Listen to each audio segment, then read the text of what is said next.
Multan women university में सूफी night मरूफ कव्वाल ने अपने फ़न का मुजाहरा किया।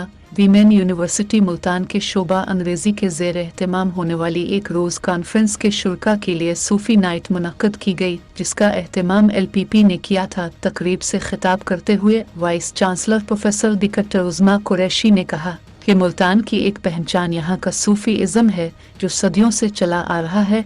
इस तकरीब का मकसद भी मुल्तान के इस कल्चर और पहचान को रोशनास कराना था। बेसगीर में सूफ़ी इज़्म की जुड़ें बहुत गहरी हैं और आज के हमारी ज़िंदगी पर बड़े असरात हैं। उन्होंने कहा कि वीमेन यूनिवर्सिटी इस खिते की एक और पहचान बन रही है। तालीमी सरगर्मियों के साथ साथ गैर निसाबी सरगर्मियों में हमारी तालिबात की कारकर्दगी काबिल तहसीन है। इस मौके पर असातिज़ा और तालिबात की कसीर तादाद मौजूद थी।